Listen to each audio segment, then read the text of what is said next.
Well, I just had a little Amazon package to come here, and I want to show you guys what I got for the boat today. We'll come back to these here in just a minute. So for my rode on my anchor, I wanted to have a chain on there so that the first length coming off the anchor is with a chain. So if you drop in rocks or coral or anything like that, that it doesn't fray and cut your rope going to your anchor. And so I have been looking here in the Philippines for good stainless chain for that, and man, I had not had any luck finding it. And so I ordered this offline, and with this free shipping going on now with Amazon here, well, it made it affordable for me to order this. So it's got everything here on it, ready to go.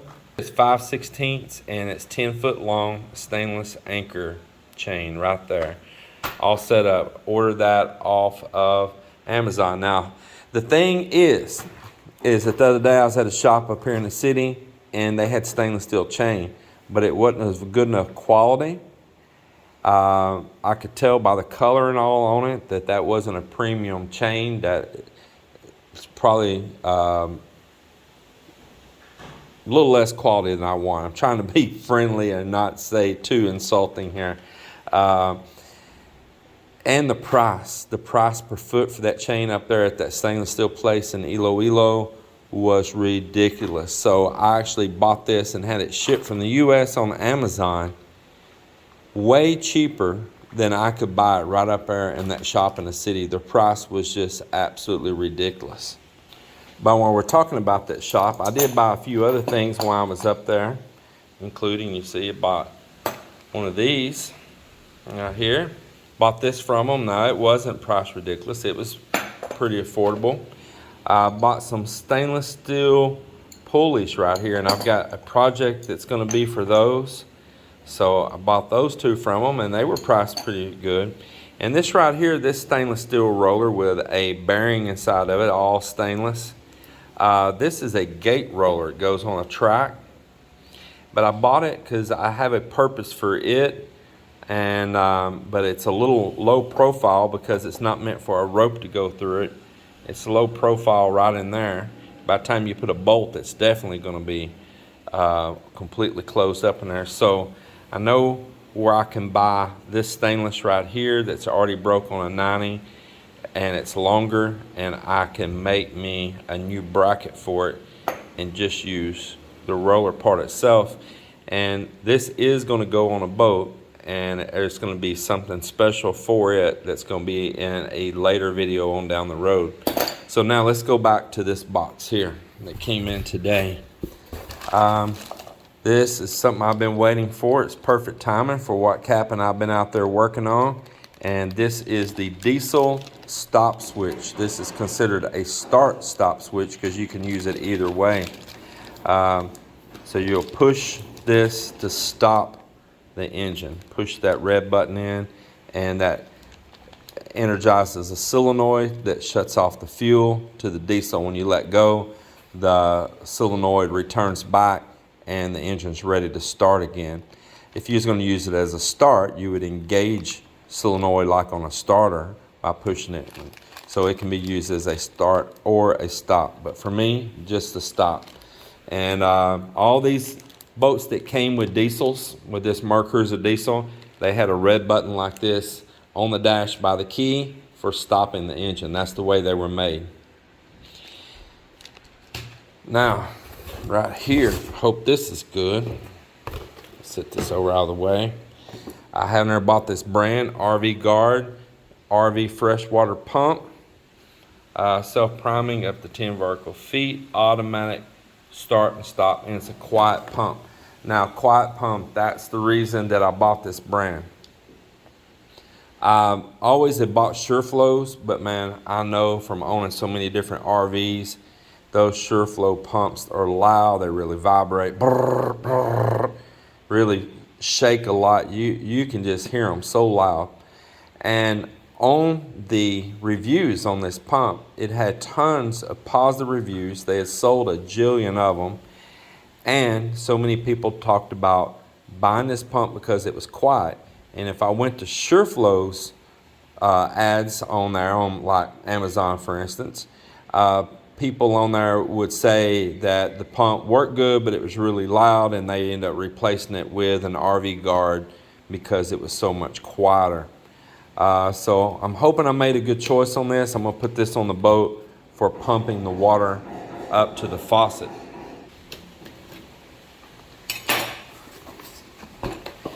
Yeah, so this will pump water up to the sink instead of a little manual pump thing or any of that little stuff. It's what I'm using. So it looks like it has maybe a little screen filter or something there with it. I'll check all this out. And piping. What, did it come with tape? It sure did, I guess so. Sent it with tape. And there's the little pump itself. 12 volt. We'll be mounting that into the boat. So that's a nice, another little positive feature. Another thing I'm going to run this to besides just the sink is I'm going to install a freshwater shower there on the back of the boat out on the deck. A lot of boats come with those these days. And it's really simple for me to add that here. I can just go up here any hardware store here in the Philippines and buy the stuff for that. It's super simple. And I don't have to worry about any freezing here in the Philippines, so I never have to worry about flushing the system or putting RV antifreeze in. Now back to this. This is where the exhaust pipe hooks on to the transom piece through there. And just in case I ever need to take any of that apart in the future, I wanted to have spare O-rings. And for me to get my free shipping, I was just a few dollars under on one of my orders to have enough to get my free shipping. So I said, well, I'll add these little O-rings and have them for a backup in the future. And that got me to the amount that I needed. And there we go. Been out here working on the boat and actually working on some of these original gauges. So check this out. This is all of my new switches in here. And I got a new switch here as well for the blower. And then today I also put in, which is probably hard for you to see it, but a red kill switch for the diesel. These diesels, you don't just turn the key off on them. They have actually a push to stop button right there. So if this boat would originally came with a diesel, it would have had the red stop button like this. So I drilled that in, put that in today. These original gauges, I've been working them over, and actually I have brought some LED lights from the United States right here. Let me show you a comparison. So it originally had these little bulbs right here, these regular little filament incandescent bulbs, and I had actually brought a bunch of these from the US that I had left over before and just threw the bag in my suitcase one time, and I'll be darned if they work perfect in the dasham here. So it went from having, let me turn off this flash, it went from having a real yellowish looking gauge to actually gave them a bit of a blue tint, which matches right in with the switches. So I got 1, 2, 3, 4 of them going so far. The tachometer, I can get it to light up sometimes, but I need to work on the dirty connections on it more. For the trim down here, the little holder for the light bulb's completely missing, as well as it on one of the others down here at the end too. Which one is this one here? The amps. So that's where I'm at on that right now, but I have got fuel, oil, temperature, and RPM lit up so far. I think I may have a couple of those holders over in what was it? Yeah, I had another little dash piece that uses those, and I may have them. I want to go dig around a little bit more in some of my stuff in the garage and see. But if I do, well, then that'll be going. So another thing I did, let me show you this here, one that says interior lights. I put lights down in the engine bay. What do you think about that? I got switches individually on them, those LED lights. And so if I'm out on the water and I need to get something down in there, or I need to service something or check something out on the motor, I don't have to depend only on holding the flashlight. I can light up this whole little engine bay down in here. So that's coming right along. The engine, I could physically crank it right there where it's sitting right now. I've got the fuel lines attached now, that good heavy gray fuel line. It's all attached. The shifter is what I'm working on now, and I'm sorting out just a few more wires on the harness, but I've got most of everything wired up on it, and I've been putting heat shrinks on them and then coming back over even on top of that with tape, and then I'll tape up the whole harness like it was from the factory, and then we'll put the little sleeve over it on top of that. Pulled out all the old hydraulic trim tab stuff because I've got this kit right here sitting in that box right there that is a hydraulic. Turn the lights on there and show you. It is a hydraulic to bolt electric conversion kit that converts the trim tabs. So I pulled out all the old stuff, and I'll be installing that kit. Now, if any of you see that light right there, yes, that's not where that light belongs. I just stuck it there temporary, one little screw holding it, and just got a couple little wire nuts on there, just checking that circuit and stuff while I'm doing things. The correct light came in for that yesterday, and so I will be getting it mounted on, and then this one is actually going to go up here on the bow, and that little short one on the bow right there, that's all snugged down. You can see it right there. I'm actually going to put the little mast style that stands up, and I think it'll give more visibility, and so I put a mast style on the rear and a mast style on the front. So I'll be changing that out. Got other things going here now. Got horn. That's pretty cool. Just a lot of little things happening here on the boat. And this whole entire dash piece right here, this whole console, I have got it loose, which is a lot of work to get up in some very tight places and remove screws, even all the way down to tight little places here. Then I had to cut the sealer loose, but I've got this whole thing loose here now, as you see. And that's so I can pull out this door, because these sea rays are notorious for these tracks messing up right here, and the door jams and all. Actually, the top track's good. It's the bottom track down there, and I need to get this whole thing pulled back and out of the way, and I've got it loose just sitting here right now, so I can pull this door out and repair that track on the bottom. And actually, what happened on this one, the slides are still good.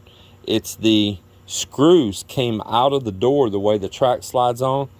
So the little screws come in for the track, that I've got the track removed there right now, and they come into this door, and this door's got a wood core in it, and the screws come in right from the bottom underneath. And this is all put on before this dash piece is at the factory. And over time of sliding back and forth, wiggling back and forth, the screws wallow out in those holes and become enlarged and fall out. And then once they fall out, then the door starts jamming on the screws themselves until it finally just all falls apart and you can't hardly open or close the door. So I removed the track here a while back, and actually with it just removed the bottom one. It's been easier to slide, relying on this little top little glide that's underneath right here somewhere. Well, the door's back, you can't see it, and relying on the top track. And another problem is when they had put this dash piece in, you see this level right here, and you see this should have been up level with each other. But when they had done it, they had pressed it down too far, and you see the door has been rubbing, and that was another thing that was binding it on this dash console. And that is completely from being misinstalled day one from the factory. It should have been up like that with a gap like that, and instead it was installed all pressed down, and it's been biting on the door there. So I'll be correcting that. I do have a stereo here now. Of course, I'm in the Philippines. It's Philippine channels.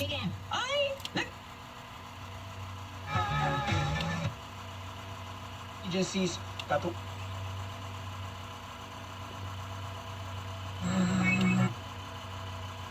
Nag-email ko para mas malaman namin kung gaano karami na. Matatagalan din. Pero problema na. So it's just sitting here. I haven't decided where I'm going to put it at yet. Probably going to put it right back underneath here when I build this little console on the side. And these new radios, look how shallow that is. It'll fit all the way tucked in right there. And I can just tuck these wires right back. I just got them stuffed here right now. I can tuck all these wires right back in this little cove here. And when I build me a little shelf in right back here on the side, look at that.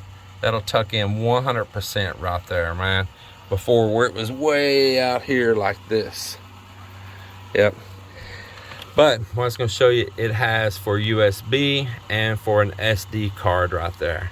And that's probably how I will use it most of the time. Just like in my truck, I just load up all the music that I like and I can have it on USB cards right there. And this antenna wire, I was like, this thing don't have an antenna outside. Where's the antenna wire go? Well, it turns into a little single lead here and it goes up and it ties right onto this right here. And this is the front rail on the boat on the bow. So it uses the bow railing right there as the antenna on the boat. Pretty interesting. It works. Yeah, I'm really liking the lit up engine bay. I'm going to get back busy right here. I just want to stop and give a little bit of an update. I've got speakers setting in these holes up here right now. Just kind of sitting there plugging the holes. They're not screwed in place. It's a little strap to the water tank. This is exactly where in the past rats got in this boat. They pulled out these speaker grills and it left a wide open place for them to go down through the gunnels and get up into the cabin and elsewhere. Just like where the wireless chew was right below this one, right down there in that gunnel. So I wanted to set the new ones into the holes for right now, and it blocks any creatures from having a pathway to get in. All right, everybody, the hoist is off the motor now. It is bolted in. I had to drill some new holes in this mount right here, but C-Ray made this mount long for a variation of different engines, and I got it all lined up, centered up. It's bolted down. I may roll it back over because I wish I had put this exhaust tube in before I let the back all the way down, but I can loosen those nuts back up, put the chain right here and kind of rock it up a little bit to help me slip that in there. But I want to go ahead and get this thing all lined up. It's looking good on this part. I spent a good little bit of time working on this alignment, and now what I need to do is I need to connect up a couple more wires. And I'll tell you what, I'm just really loving these lights underneath here.